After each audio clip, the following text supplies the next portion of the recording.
طرابلس کی جنگ میں ایک 12 سال کی ترک بچی غازیوں کو پانی پلاتے ہوئے شہید ہوئی تھی۔ اس واقعے پر اقبال کی شاعری نے پورے ہندوستان کو رلا دیا تھا۔ اسی طرح سن 1912 میں بادشاہی مسجد میں ایک جلسہ ہوتا ہے۔ سن 1912 کی بات کر رہے ہیں کہ جب ہندوستان میں مسلمانوں کا سیاسی عمل ابھی ابتدائی مراحل میں ہی تھا، اور اقبال کی نگاہ دیکھیے کہ اتحاد بین المسلمین کے حوالے سے ان کی سرگرمیاں اسی دور میں شروع ہو چکی تھیں۔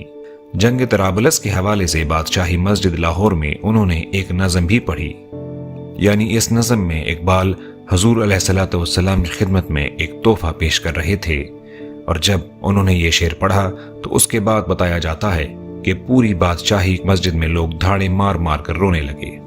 شہر میں ہنگامہ برپا ہونے کا اندیشہ ہو گیا، لوگوں کے جذبات قابو سے باہر ہو گئے تھے۔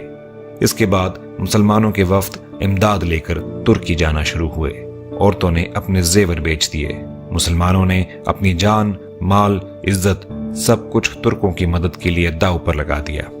آج بھی ترکی کے مسلمان اس قربانی کو یاد رکھ کر پاکستان کے مسلمانوں سے بے پناہ محبت کرتے ہیں۔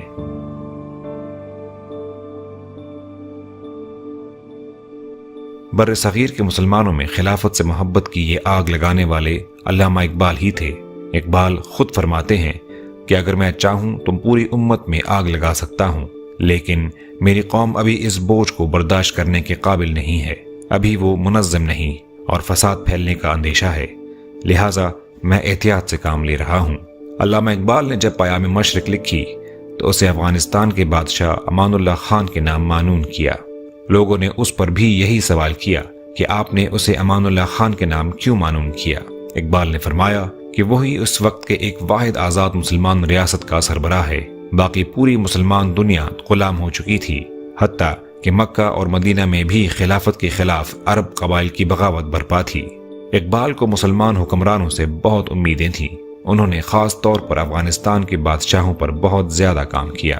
سن 1918 سے 1920 کے دور میں آپ کو یاد ہوگا کہ ہندوستان میں ہجرت کے فتوے جاری ہو گئے تھے، تحریک ہجرت جاری تھی، اور مسلمان بڑی تعداد میں افغانستان جا رہے تھے۔ کثیر تعداد میں لوگوں نے اپنے گھر بار، اپنے کاروبار ختم کر کے ہجرت کا آغاز کر دیا۔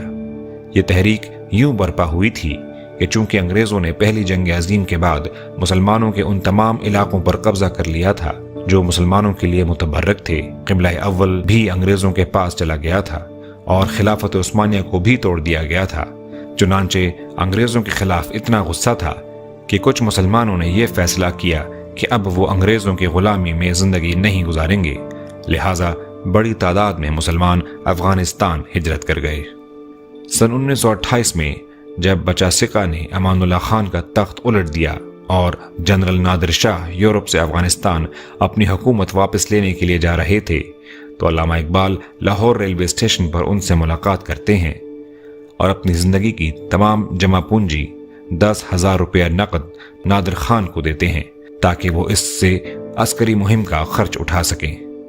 گوہ کہ نادر خان نے ان سے یہ رقم تو وصول نہیں کی، مگر اقبال کا جذبہ دیکھیے کہ وہ افغانستان کے معاملات کو اس قدر سنجیدگی سے لیتے تھے۔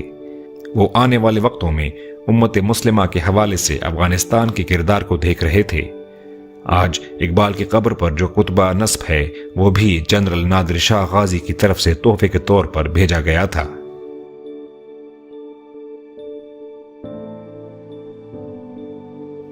اقبال ایک طویل فکری ارتقاء سے گزرنے کے بعد اقبال بنے اور حکیم الامت کے خطاب کے مستحق ٹھہرے۔ انہوں نے امت کے تمام امراض کی تشخیص کی۔ اسے زوال کیوں آیا؟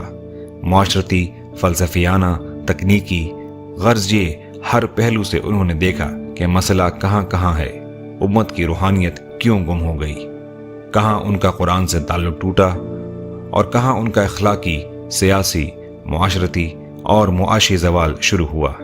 ہندوستان کے حالات کو دیکھتے ہوئے کہ جہاں انگریز بھی موجود ہیں، ہندو بھی موجود ہیں، جہاں مسلمان بھی مختلف قسم کی جماعتوں اور فرقوں میں منقسم ہیں، حکیم الامت نے ملت کے زوال کے سدباب کا یہ حل تجویز کیا کہ جب تک ہند میں ایک علیحدہ اسلامی ریاست نہ بنائی جائے اس وقت تک وہ مرکز نہ بن پائے گا کہ جس کی بنیاد پر خلافت اسلامی کا احیاء اور مسلمانوں کی عظمت رفتہ ممکن ہو سکے گی۔ پاکستان ان کی نظر میں اس عظیم مقصد کے حصول کا ایک کلیدی نقطہ آغاز تھا، ایک ایسا مرکز کہ جس پر متحد ہو کر امت مسلمہ دوبارہ دنیا کی قیادت سنبھال سکتی تھی۔ سن 1914 میں اقبال نے اپنی کتاب اسرار خودی لکھی۔ اسرار خودی ان کا ایک فارسی زبان کا شاہکار ہے۔ اس وقت تک تو ہندوستان کے مسلمان علامہ اقبال کے اس سیاسی فکر سے ٹھیک طرح سے واقف بھی نہ تھے۔ اس وقت اقبال کی توجہ کا مرکز فارسی بولنے والی دنیا تھی۔ ان کے والد نے خاص طور پر ان سے کہہ کر یہ کتاب لکھوائی تھی۔ اس دور میں جب یہ کتاب چھپی تو پوری دنیا میں اس نے تہلکہ مچا دیا۔ پروفیسر نکلسن نے برطانیہ سے علامہ اقبال سے اجازت طلب کر کے اس کتاب کا انگریزی ترجمہ بھی کیا۔ علامہ اقبال اس خط کو پڑھ کر رو دیے اور کہنے لگے، یہ کتاب میں نے مسلمانوں کے لیے لکھی ہے، اور مسلمانوں کا یہ حال ہے کہ وہ اس کو پڑھنا بھی نہیں چاہتے، اور انگریز اس کا ترجمہ کر کے اس سے فیض حاصل کرنا چاہتے ہیں۔ پورے یورپ میں اس دور میں اس کتاب کے کئی زبانوں میں ترجمے شائع ہوئے، اور یورپ کے حکمران بڑے شوق سے ان کو پڑھتے تھے۔ سن 1930 میں الہ آباد کے اجلاس میں بالآخر آپ تمام غور و فکر کے بعد روحانی طور پر اس مقام پر پہنچے کہ اب ایک نیا ملک بنانا ناگزیر ہے۔ اقبال نے اپنے شعر میں صاف صاف یہ بشارت کی۔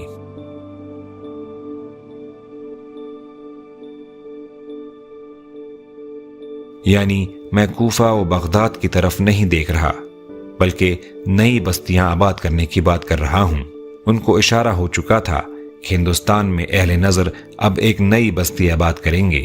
ان کی نگاہ اتنا آگے تک دیکھ رہی تھی، جو کچھ ہونے والا تھا وہ سب اقبال نے بتا دیا، لیکن اس مشن کی تکمیل کے لیے ان کو ایک رہنما کی ضرورت تھی۔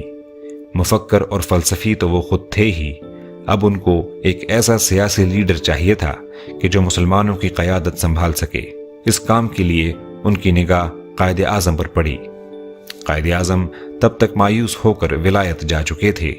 علامہ اقبال پہلی اور دوسری گول میز کانفرنس پر لندن گئے اور قائد اعظم سے مل کر اپنے تمام تر فلسفے اور نظریات کے ساتھ قائد اعظم سے گھنٹوں بات چیت کی، اور بالآخر قائد اعظم کو قائل کر کے ہندوستان واپس لے آئے اور مسلمانوں کی قیادت ان کے حوالے کی۔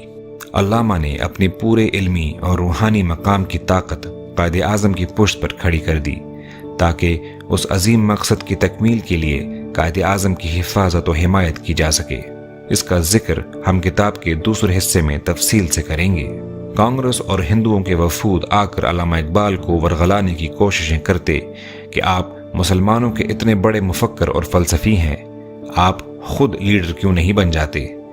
اس پر علامہ اقبال بھڑک کر کہتے تھے کہ مسلمانوں کے لیڈر جناح ہی ہیں اور میں ان کا ایک ادنا سپاہی۔ سن 1937 میں جب پوری دنیا کے مسلمانوں نے علامہ اقبال کی بیماری کی خبر پھیلنے پر انہیں خطوط لکھے کہ جن میں سے اکثر میں یہ لکھا تھا کہ ہم آپ کی صحت اور لمبی عمر کے لیے دعا گو ہیں، تو علامہ نے جواباً تمام دنیا کے مسلمانوں کو خطوط لکھوائے کہ اب میرے لیے نہیں، جناح کے لیے دعا کریں کہ اب وہ مسلمانوں کے لیڈر ہیں۔